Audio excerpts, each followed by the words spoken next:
everybody, this is Eric with the Drum Addict. Thanks for stopping by for another episode of the Backbeat. I'm super excited.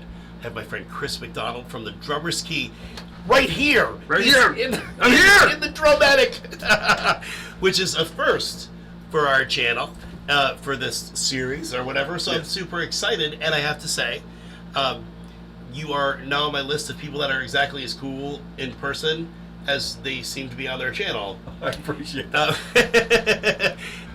I think I've picked all the right people to interview, because I've not had anybody be like a jerk and then be really cool on camera. Like, it's like, oh yeah, okay, cool, and because I think that's what makes it so cool. I have a theory on that though. Okay. I think that drummers are naturally interesting people.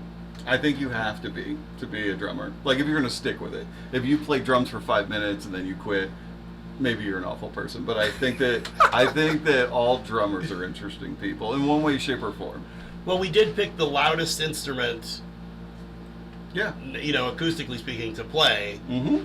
And I think that takes a special person, and interesting person. It does. Because you have to be comfortable with yourself to sit in the back. Yeah. You have, unless you're like Ringo Starr sitting high, but right. you have to be comfortable enough to sit in the back. You have to be sure enough of yourself about the tempo, and you have to be weird enough to be able to come up with your own fills or whatever you want to do. So I like that. Yeah. So it fit in well to my theatrical personality. Anyway. Yeah. It was like you were meant to be. I love it. Well, I am very excited that you're here today. I was down in the shop before Chris came, and I kept peeking out the window, like a little kid when when their relatives are coming and they have kids that you want to play with, and I was like, oh, Chris, I'm going to talk about drums. We're going to do an interview. We're going to talk about drums. I was very excited. Well, if it makes you feel any better, on the way here, I was exceeding the speed limit, and I was like, come on, I got to get there. And then when I got to the hotel, I was like, all right, I'm checking in, awesome, dropped my stuff, got in the car.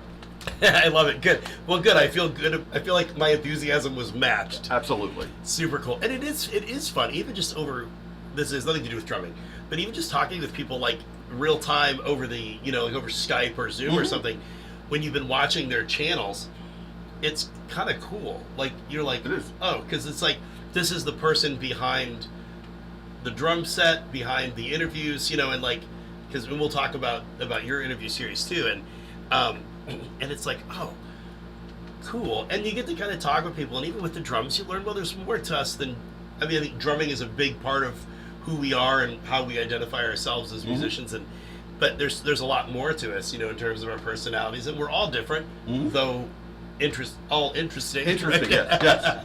So tell me how you got into playing the drums, and what's that story?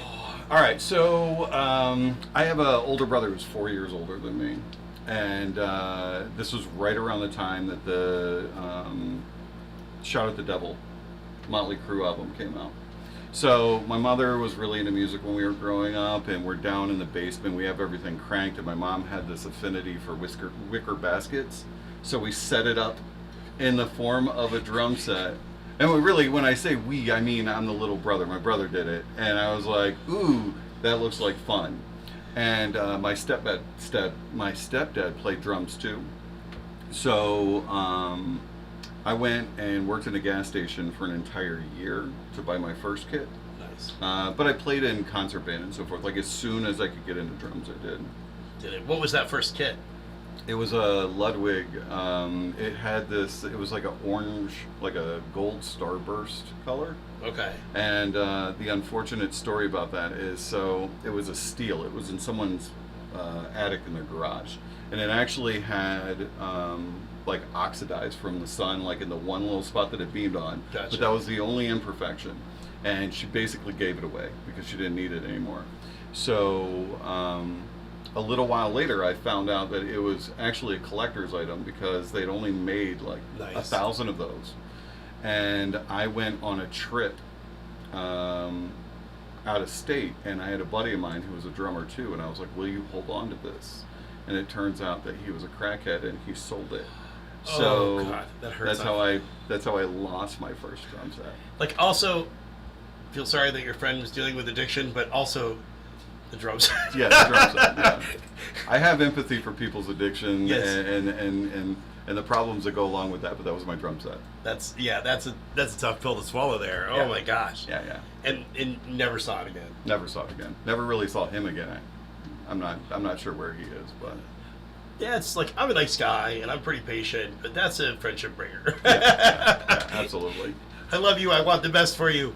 You sold my collector drums for drugs. Well, since we're freewheeling, are you also protective about your drum set in general? Because there's been a couple of circumstances in my life where, like, I'll give you an example. First band I was ever in was right around Smells Like Teen Spirit. Okay. And so it was a high school party. Imagine someone's house, middle of nowhere, in the garage we're set up, right? Awesome. People start mosh pitting, and then someone fell into my drum set in the middle of the song. So went nuts on that. And then there was another show that I played where the singer got drunk and he stepped on my rezo head through the porthole, and we also had a conversation after that. I get it. So I did a it was right around the time Loretta and I we started dating. So it was like 2017. I was doing a show for a local college, and it was Green Day's American Idiot, which was a super fun show to play. And everybody wants to help you, like load in, and I don't mind people carrying the cases in. And then at that point, I'm like, I got it. Yeah. I got it, and they're trying to help tear down, which again I appreciate, because as you know, the drummer usually has the largest and heaviest gear, the largest amount of and heaviest gear, and I'm like, I'll tell you what, look, you guys just let me break it down and put it in cases, and then you can go set it by my car, Right?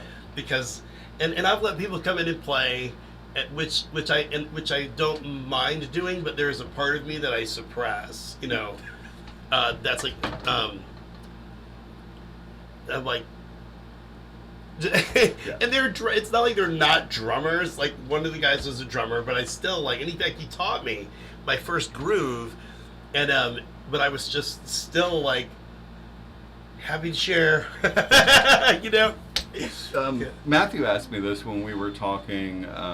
He asked me if I'm the type of person that has to have like my stool in the exact position that, like, and I am. Yeah. And so with the setup and the breakdown, like, I always have people want to help me, but then they'll go, like, where does this go? Like, you know, how's this go on there? I was like, you're messing it up. Stop. No touching. Stop. It's the same thing with breaking it down. Like, if it doesn't Yeah. go back into the stuff in the right way, I can't put it in my car. Like, or it doesn't fit in the bag. Right. Yeah. Yeah. Absolutely. And I'm with the same way with the stool, and I'll move it when I do interviews back here. I'll move it a little bit, or when I'm mixing, I mix back here, so I'll scoot it closer. But there's a certain sweet spot when I'm putting it back in that I can. This does make me like totally insane, but I can feel it when it drops into that right spot for my hands and legs. The snares on the right. It's like, yeah. And if Loretta came up here and just moved it a half inch, I'd sit down and be like, what's wrong? Yeah, she wouldn't do that because that would just be cruel and unusual. She's not cruel and unusual, but I would notice immediately. So I totally get that. So you talked about Motley Crue's "Shout at the Devil" album. So Tommy Lee, was he an influence? I mean, Tommy Lee was the influence. I mean, if you think about all the hair bands at that point in time, name another drummer that like really stands out more than Tommy Lee. Right. But there's, you know, obviously, like I said, my mother was a singer in a rock band so she had a huge album collection. Listened to a lot of Heart, listened to a lot of Led Zeppelin, listened to a lot of Who. So there was a lot of influence, and I think that largely people have said about the diversity in the covers that I do, and that's a lot of the reason is because I have so many things coming in different directions. You know, asking who your favorite drummer is, or right, that's a tough question. Yeah, Tommy Lee's definitely an influence. Is he the influence? I mean, I don't know if I can say that. But yeah, it sounds like, and that's cool. It sounds like with the influence, your mom had different influences, so you were listening to Keith Moon and John Bonham and Tommy Lee, so you had a lot of different stuff happening there. Yeah. That's pretty cool. I like that. I always hate that question myself because I grew up listening to Christian rock music. Right. So my sphere of influences were very different as a young player, you know, than most people's are. So I'm like, do you know who Chris McHugh is? No. I've reached out to Chris to try to get him to come on for an interview. Chris, if you see this. Chris. I mean, not this Chris. We got him. Yeah. He's cool. Look, he's here. Come, we'll do it via Zoom. It'll be great. Anyway, but he's like a big player in Nashville now. Okay. One of the highest demand session drummers that's out there. So anyway, it was very different for me in terms of, influences. It wasn't until I was in college and kind of had, we'll call it a musical awakening kind of moment where I'm like, what? Started, listening to bands like Guns N' Roses or Def Leppard and hearing some of what was happening when I was younger, but taking it in as an adult, Was there a song? Oh gosh, that's a good question. Thank you. Yeah. It's a vocation. Gosh, probably in terms of that, I was like, oh dang, this is cool. Would probably have been Paradise City. Yeah. Off of the Appetite for Destruction album, and though I feel like a lot of Guns N' Roses, and I might get totally get hate mail and death threats for saying this.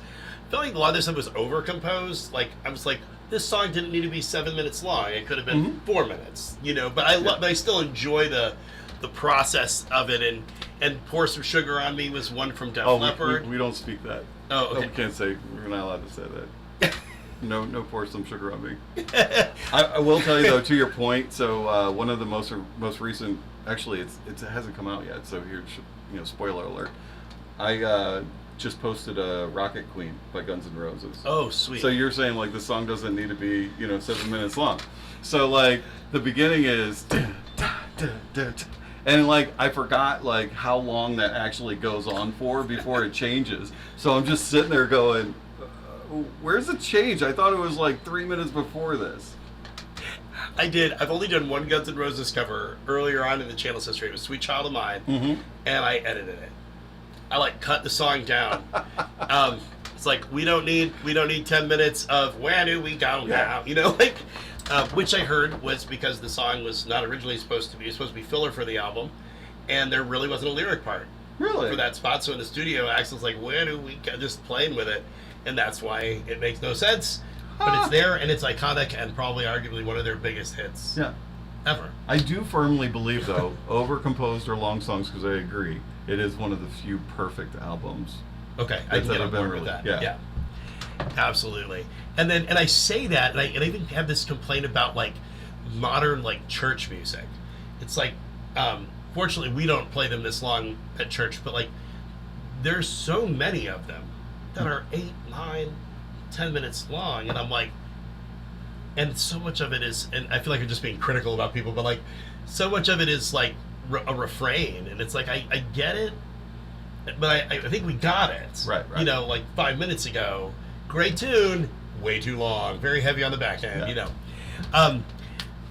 So what led you to starting your own YouTube channel? I played in a lot of bands.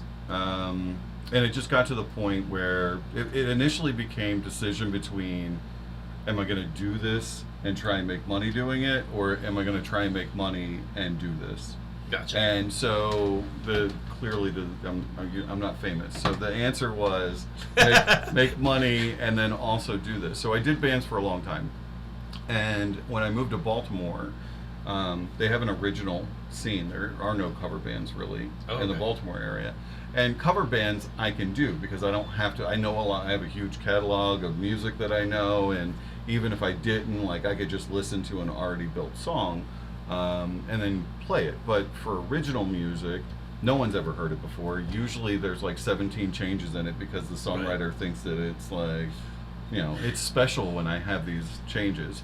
And I don't have the time to devote to it. Right. And there's still a lot of people, especially on the original scene, that want to make it big.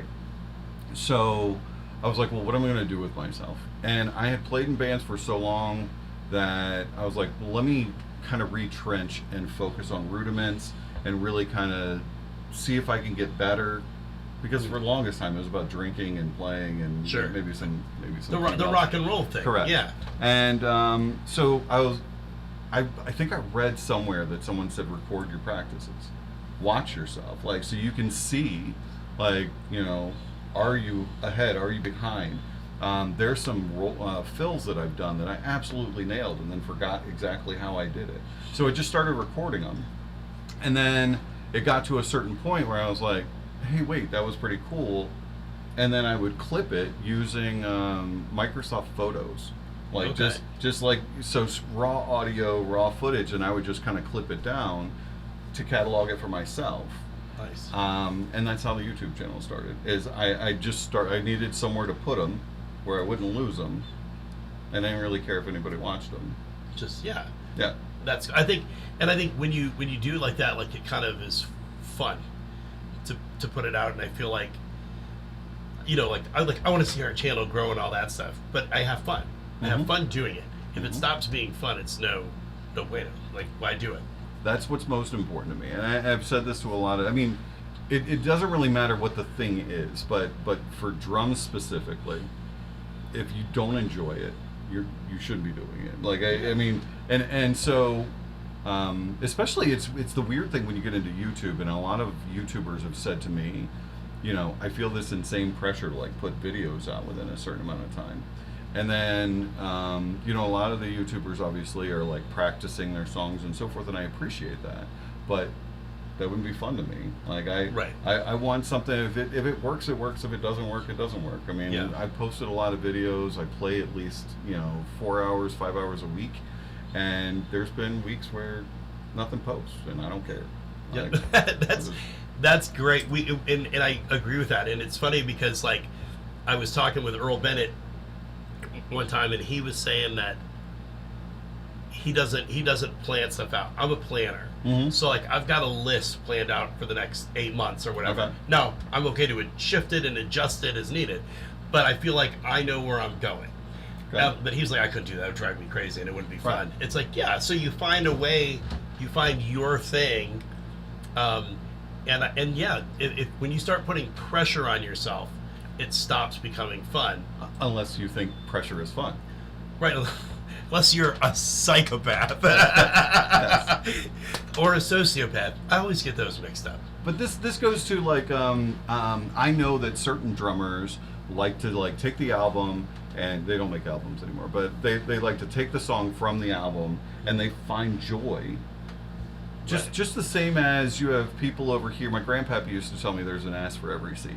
And you have some people over here that like to turn a wrench, some people here that don't, and like enjoy it. And some people really like breaking it down like that and practicing it. So don't knock anybody. It isn't fun for me. Right, gotcha. That makes sense.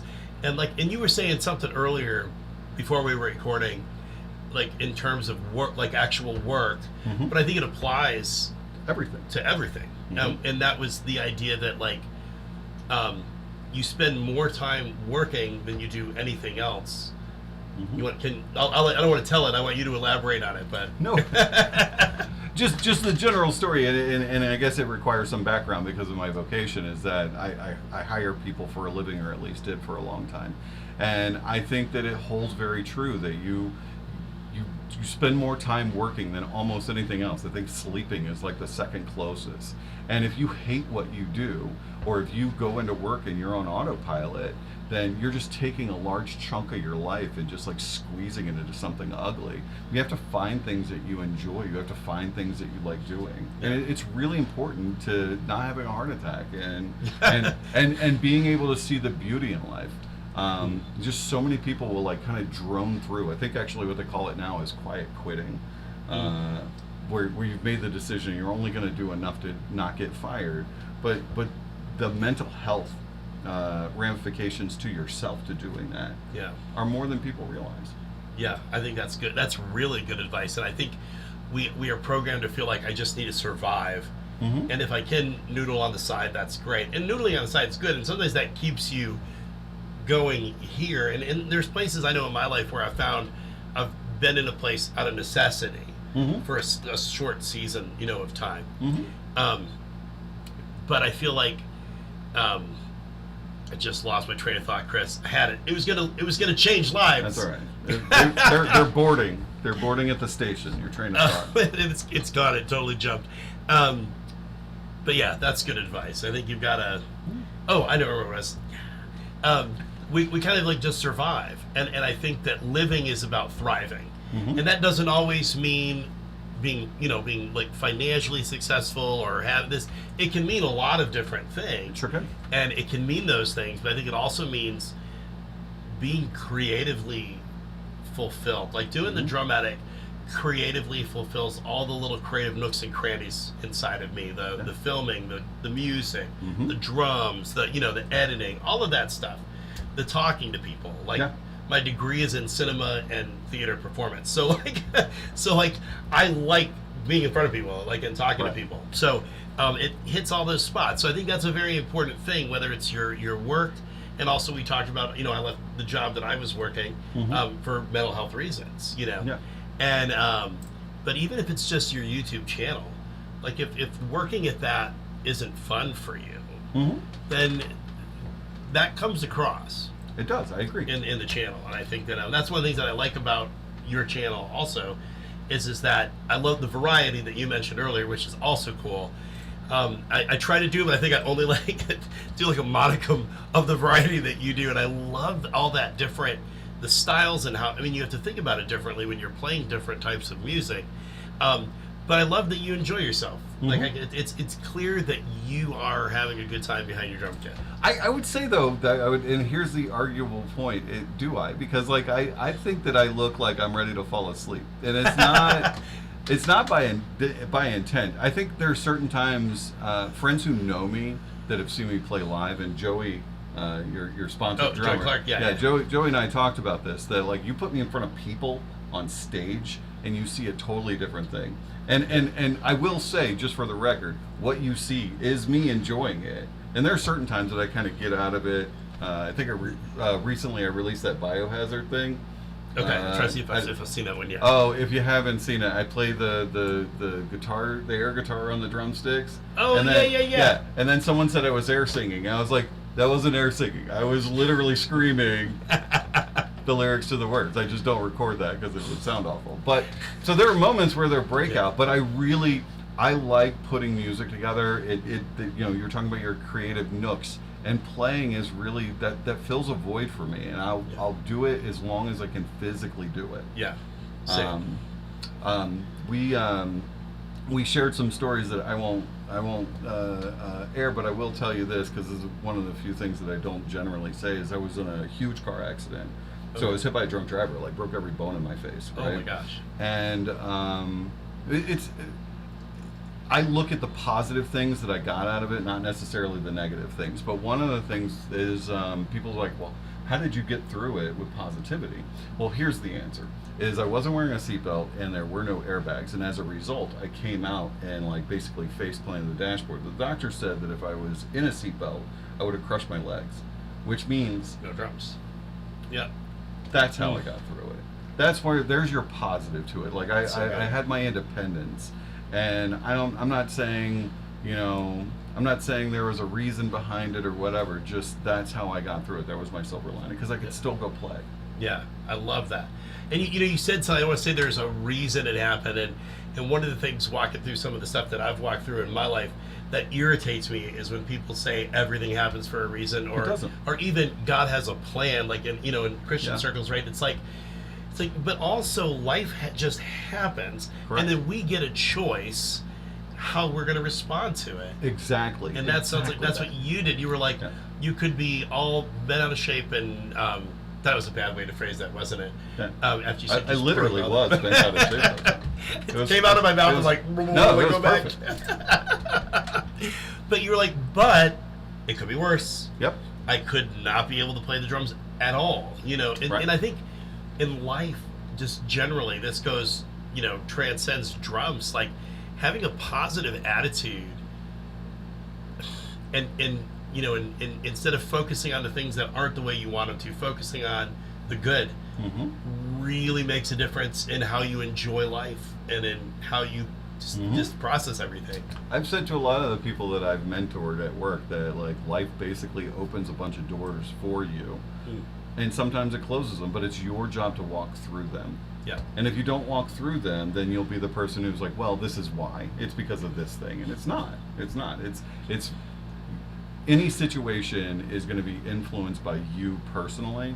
And I'd also tell you that, in my 20s, oh, this is the worst thing that ever happened to me. Like, in retrospect, best thing ever happened to me. It's all about how you view things, and a lot of that has to do with perspective and sometimes retrospect. But I still firmly believe who you are as a person and how you address problems, because they are going to happen, is really going to dictate the outcome.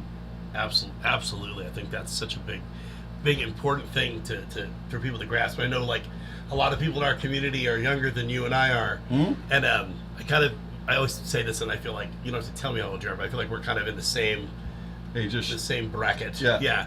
Like on the little forms that you scroll down and click off, we're in that. Yes. This to this. Yes. Yeah. And but I think if I had understood some of what I know now in my 40s, as a teen or as a 20-something, I might have made some different choices or approached things a little bit different. But the flip side of that coin is some of the reasons I am where I am today is because I didn't know it then, and it led me to where I am today, right? You are the sum total of the decisions you've made, and that's how you guide yourself through life. Yep. And as a spoiler, and I guess this will be the great announcement for all of your fans, is that I'm going to start an inspirational channel. I'm just kidding. I love it. Deep Thoughts with Chris MacDonald. Yes. I love it. Yeah. That's great. And you started to say it with such a straight face too. I was like, I can hold it for 15 seconds. That's awesome. That's about as long as I can go. I get it. Oh, that's awesome. No, that's good stuff, man. Thanks for sharing that too. That's just really, I think that's encouraging, and I think this won't necessarily be on the thing right here, but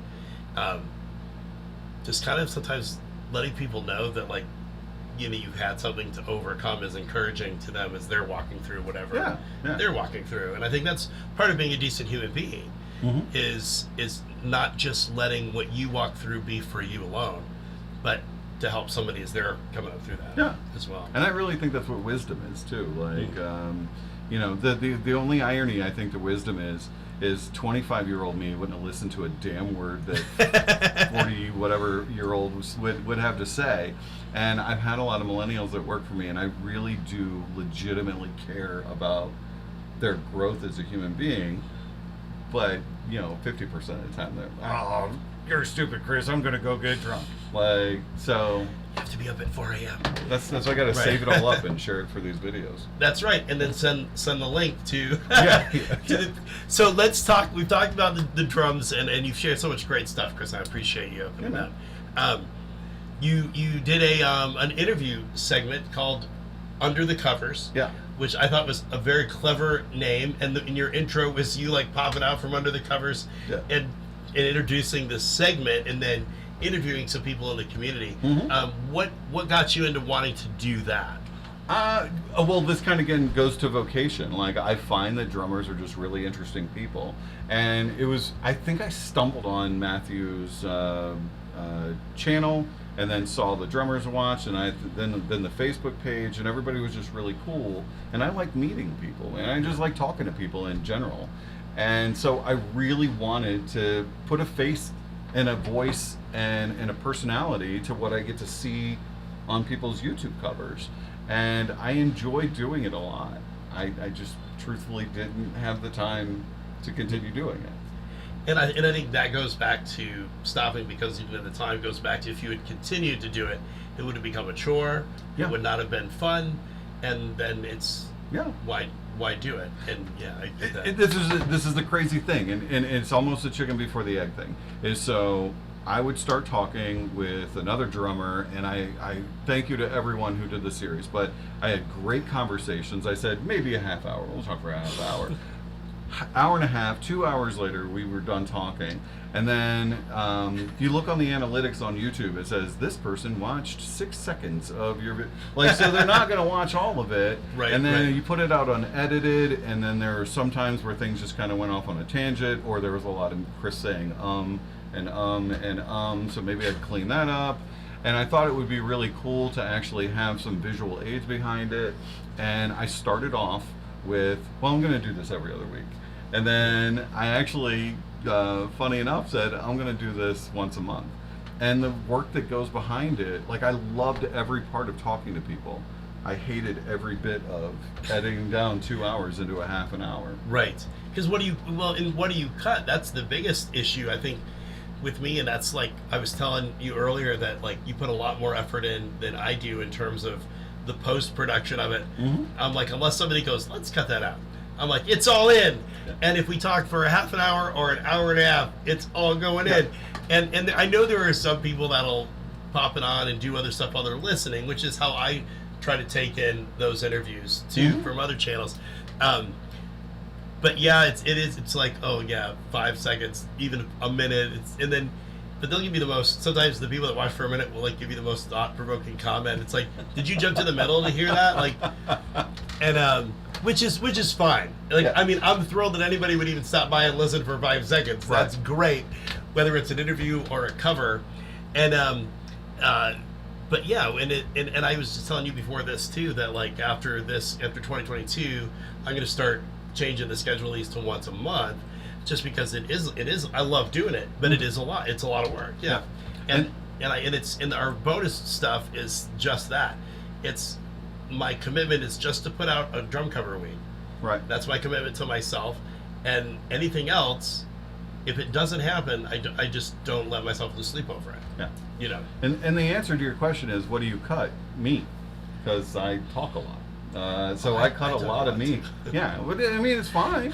Because I think that if you were to go, so Eric, tell me about your house and your I mean, you have to have some personality, and then that kind of gets me on a roll, and then I start talking, and then people feel comfortable, so they start talking back. Yeah. So it works, but then when it's time in post, that's what I cut out. That's a good way to do it, because I don't leave me in because I'm like, I'm awesome. You know, like, right. I'm just like, oh, I leave it in because I'm lazy. I'm not that I'm a lazy person generally, but when it comes to taking an hour worth of video, it's like, no, like, it's just organic. I'm going to leave it that way. And that's what I do. Because I just popped into my head, I wanted to circle back real fast to what you were saying about enjoying and looking like you're falling asleep when you're playing, but that is you enjoying. It's not about I've watched guys play that are very energetic, not just in what they're playing, but like all of this stuff going on, but that doesn't mean they're enjoying. Oh, I agree. You know, and I think you can tell. And you can tell when they're not, and you can tell when somebody like you, where you're just locked in, even if you feel like you're not being super expressive, it's still clear in everything else to me that you're enjoying it. And because I'll watch me back, I'm like, man, I just like was, just like, and once in a while, like something will really hit me. I'll be like, yeah, I'll get expressive, but most of the time, I just feel like I'm just like trying to lock it in. Yeah. I'm loving it, but my face isn't always like, look at how much fun I'm having. So it's all about what's in here, I think. It's not so much this that tells me that it can, right? It can aid that, but it can also be fake. But then there's guys like Mike Conway who also, he's the happiest guy on the planet. yeah. And when I interviewed him, like that's him, right? And so that's part of him expressing himself. But even if he didn't smile when he played, It would be weird if he didn't smile. it wouldn't look right. But Yeah. it would still be clear that he was enjoying himself just by the way he gets into the music. Yeah. So I guess I bring it up again just to say to anybody listening, don't feel like you have to be a circus performer to make people think you're enjoying. Sorry, I didn't. No. Mike is not a circus performer. I just said that on the tail end of talking about Mike Conway.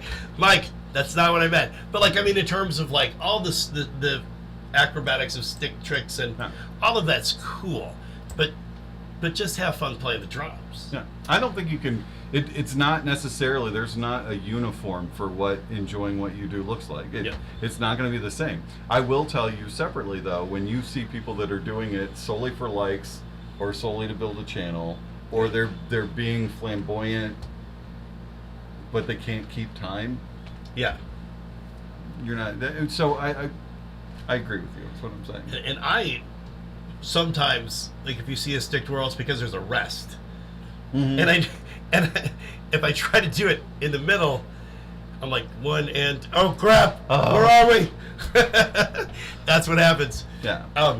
But I do think though too, and this is something that Joey Clark and I talked about as well when we did the Under the Covers, is that when I am practicing, like I told you, the point of it was how can I get better? Like, Yeah. you know, so that's really what I'm focused on. But when you're live, unless there's a drummer that knows the song that's in the audience, most people don't know when you make a mistake. So you can have a lot more fun Yeah. and be a lot more wild, because if you miss a double stroke roll, like, who cares? They're having fun. Right. It's rock and roll, it's loud, they're enjoying it, you're having fun. Yeah. There's alcohol involved. Totally agree. Which also makes for me simultaneously the most interesting and heart-wrenching karaoke moments. I've said many times in the past, like, oh, I love this song, but you're an hour into it, and so everybody's had too much to drink, and then you're like, I loved this song. You know. So can I diverge for a second? Please. So I was in a band that did 70s punk, and the lead singer was a big Iggy Pop and the Stooges fan, and so as a side hustle, he was doing karaoke at the bowling alley I think that his wife bartended at. So he was like, hey man, come up and keep me company. So we would go up there. Now my thing to do at karaoke is I like to do songs that people don't really know, but then when you start singing it, like, it'll just, like, they get weirded out by, like, one of my favorites is Chocolate Salty Balls by Chef from South Park. Oh, okay. Because like nobody's ready for it until he screams, hey everybody, have seen my balls. So but my buddy and I used to do Punk Rock Girl. Okay. By Dead Kennedys. You know that song? I'd have to go back and revisit it, but I'm familiar with. One Saturday I took a walk to Zipper Head. I met a girl there and she almost knocked me dead. Punk Rock Girl. No? No, maybe I don't. Oh my God. It sounded familiar, but then when you started, I'm like, no, I don't know I'm that going to send it to you now. It's the greatest song ever. So anyway, so it's a bowling alley plus alcohol. I mean, who goes to a bowling alley for karaoke? Right. And this guy did Sister Christian. You know that song, right? Yes, this song I know. But he did it awfully. And he was there religiously. Like, I don't even think there was alcohol involved. And then he did the same thing. He would, like, cross his hands and then put the mic here and go, Sister Christian! It was the worst thing ever. And as we all know, this is the optimum posture for vocals. Yes. This is the best way. I can't. That wakes me up in my night. It's part of my nightmares. Oh, I bet. That song, Yeah, I get that. I totally get that. I have nightmares. Speaking of nightmares, that like I'm like backstage with a band that I'm familiar with, and I'm like, oh, their drummer. I don't remember rehearsing. I don't remember anything. And then they're like, all right, we're on, and they go out, and I like don't have my sticks, or shoes or something. And I'm running around hearing like this low hum on the stage, you know, like they're waiting to bring the curtain up, you know. And then I finally get to the kid and the stagehand's like, this is a legit dream, by the way.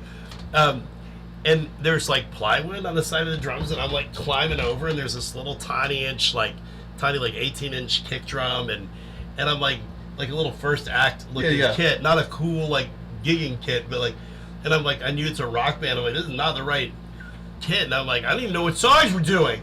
And then I wake up, and then I'm like, okay. How often do you have this dream? A couple times a month. Wow. Have you done like the Freudian Lookup? No, I have not. You probably don't want to. Like, but it's like, I've never had an experience like that where I felt just horribly unprepared for something. So it's weird that's. But I guess maybe that is why I have it, because it's like, what if one time a band hired you and you weren't aware of it? True. That would never happen. It's so unrealistic. Yeah, Skid Row came up to me and they tried to hire me like out of a Walmart, and I was like, it's not enough money. I'm not doing that. Sorry. Why are you guys at Walmart anyway? They really didn't. Although Skid Row would be at a Walmart now. I mean, in truth. Sorry. Right on. Just Sebastian Bach. Low prices. Sorry. Oh my gosh. Okay, now I gotta roll it back in. I can't. I'm playing this scenario out in my head that like Skid was like, hey Chris, I saw the way you were selecting your lunch rates, and I think you'd be perfect for it. Yeah. I saw that you happened to be wearing a drum shirt, and I noticed it, and you like good value. And it turns out we just fired our drummer. Yeah.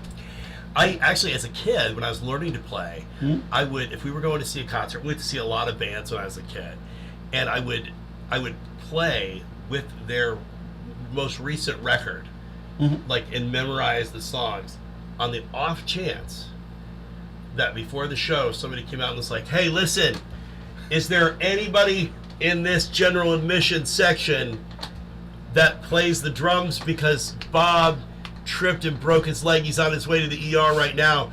Please, for the love of God, is there anybody?" And I'd be like, "If you're only playing your new album, I'm in." That would be so awesome. I think Foo Fighters is the only one that brings people up, though, right? And I know Green Day does guitar. Like, Billy Joe will bring people up to, play a song on guitar.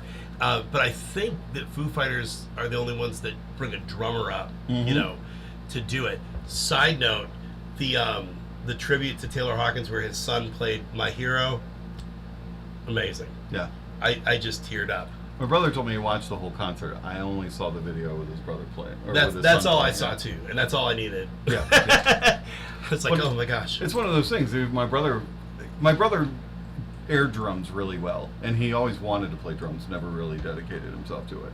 But he was like, Taylor Hawkins' son like played so well, and I was like, yeah, but it's the same thing as Jason Bonham to me. Like, if you're around, if you're around that, and that's how you grow up, and you start playing from the age of 3, I'd expect you to be good. Right. Well, fair enough. It's just like Wolfgang Van Halen. Yeah. Growing up with Eddie as a dad and Alex as an uncle, like, unless you just are like, I don't know, like, I want to make candles or whatever, like, I mean, you're around it all the time. There's bound to be some kind of attachment that you build to it, especially if it's a positive experience. Right. And see, fun side story, how I've convinced my wife to let me buy, like, all the instruments used to be behind my head and the other drum sets were, look, I want, if we had a Prodigy, I just want them to be around those things, to have access to them. If they don't do anything with it, then that's fine. I said, but if I don't have them, right? If I don't have them on the wall here, like, how are they going to know that they can play them? This is a potential investment in our potential future. It is. Potentially. Potentially. It's also I love it. A lot of money spent, but yeah. I love it. What advice would you give to anybody watching that's just starting out playing the drums? The biggest thing, well, I'll do 2 things. I'll repeat, first and foremost, find joy in it. I personally, and I don't know about you, but I can tell you that the only time that I'm not thinking about anything other than drumming is drumming. Like, any other time you ask me, I've got 4 thought processes running through my head, so enjoy it first. Yeah. Don't skip out on the rudiments. I made that mistake as a young drummer, because playing out and being in front of a crowd, and I didn't necessarily need to pay that much attention to it, and I pay for that now. So that's that.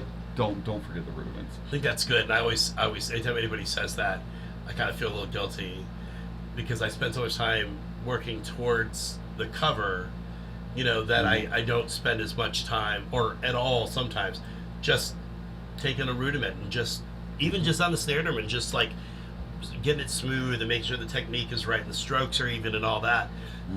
I did just start, and this is not a paid promotion, but John Hoff, Drum LCK, has a book called Paradiddle Boot Camp.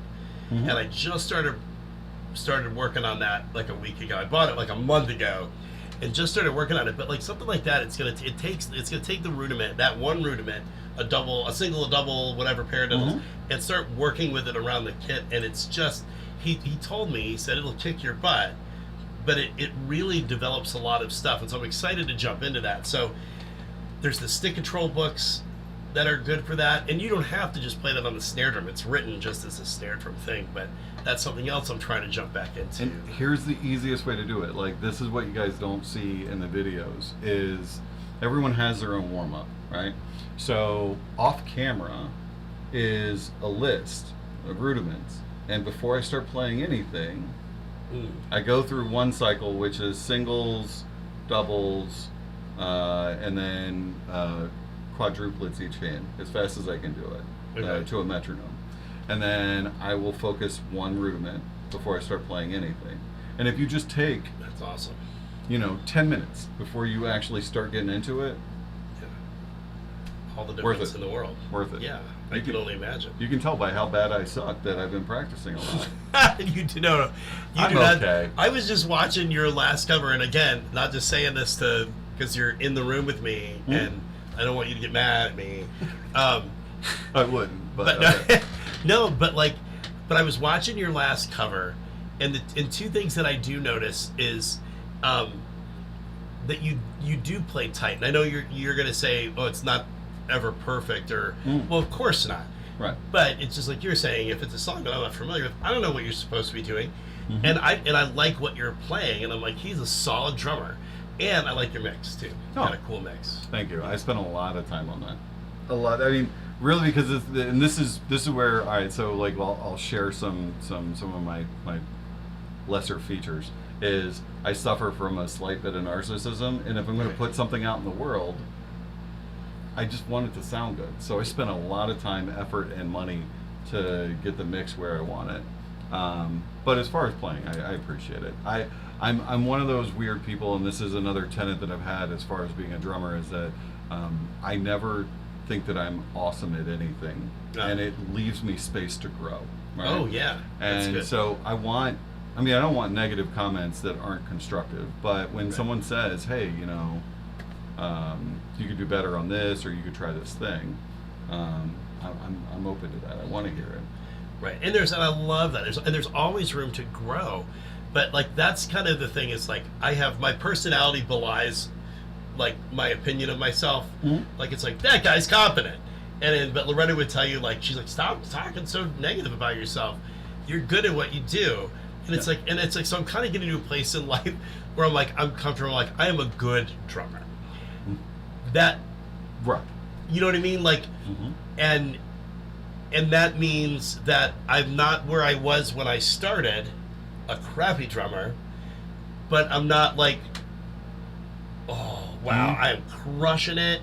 Which is, I think, is a healthy mindset. It is. Because you said, there's always room to grow, and when you start feeling like I'm the best out there, where do you go from there? And you're also just lying to yourself. There's always somebody doing it better. And if you can't recognize it, when I've made comments to other people where I legitimately, I agree with you. I think I'm good. I think I'm good at keeping a pocket. I know what I'm not good at. But at my age, there's some acceptance to that. I know what I can and can't do. I'm okay with the fact that I can and can't do it. But I also, when I make comments to say people like Joey Clark or Trey B, who are really talented dudes, Right. I'm comfortable enough in my own skin to say that, and that's not I'm not looking for a pity sympathy comment. Oh, you're good too. I don't need that. Right. They're good. They're good drummers, and if you don't recognize that, Yeah. you need to go practice. Right. Oh no doubt. Yeah, those guys are powerhouse drummers, and they're the technique, the skill, and there's a hand there. Well, I enjoy it's so hard. I don't start since we brought those two up, they're two of my favorite guys to watch play. It's Joey and Trey. Joey and Trey. There's other people that I also enjoy watching them play too, and but Trey was one of the earliest ones that I found on YouTube, and not only is he and he's humble about it too, which is to our point. He'll tell you there's room for growth and all this, but he's just a humble guy. He's the most humble guy I've talked with, and he's also very encouraging. He'll message Loretta and I private and be like, "Hey man, sorry about over your channel. Not a reflection of how I feel about you and Loretta. You guys are the best. I love you guys. Looking forward to, and it's just that's encouraging, and I love that. And so I think one of the takeaways for me from our talk today is also be a decent human being with wherever you're at on the spectrum of skill, and that's recognizing that there's room for improvement, encouraging other people, also being able to accept constructive criticism. And when you said narcissism, I'm that's actually just pursuing excellence. What you said, you're not everybody, you're idiots. I am the only right one in the room. I am awesome at this. Yeah. I was like, I've done some studies on narcissism. That doesn't sound narcissistic to me at all. I think in order to give criticism, you need to be able to take it. Oh, yes. Most importantly. And I do think that, you know, even video lessons is a good example. Like someone who's taken video lessons, it doesn't necessarily address you as a drummer. Like everyone has something, again, that they do really well and something that they really don't. I won't say who because I'm not trying to call anyone out, but I was watching a video and I saw that, you know, you're kind of bunched up.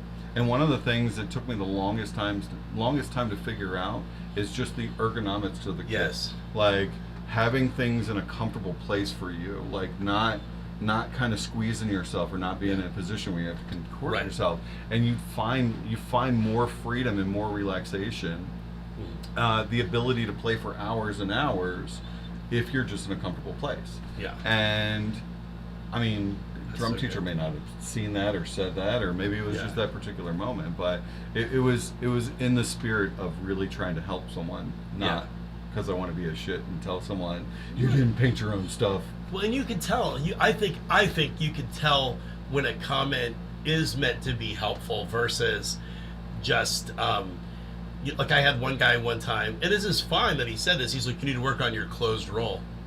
Awesome. Okay. And I was like, "Thank you, you know, for your feedback. What can I?" And it was a legitimate question. What can I do to improve that? Mhm. Never heard from him again. Well, so that's just criticism for criticism's sake. Right. Whereas, hey, maybe if you scooted back about 6 inches, you would find that you're able to play faster, able to, you know, not get any kind of weird cramps, which as you get to my age, I often have to stretch out before I play, especially when I'm doing like a Green Day song or something that's at 188 beats per minute. I'll play it once and be like, okay, I gotta get up here and stretch out the quads and the calves. I gotta stretch up before I mow the lawn at my age. Yeah. If I had to push, I'm not laughing at you. I'm laughing with you. I'm with you. If I had to push mow at all, I would absolutely. You saw this That's a lot of part of this property. part of the property. So it's, we have riding lawnmowers because we would be mowing all week long if we had a 20-inch push mower. You know what I mean?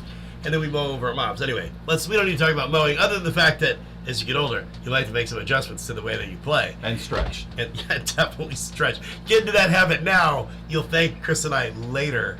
Anyway, we'll go ahead and close it out. But Chris, seriously, I've really had a lot of fun chatting with you. It's been extra fun to do it like in the same room and to share the drum attic with somebody from the community that's doesn't live in the area. It's really cool, man. It's really cool. Yeah, thank you so much. So thanks for being here.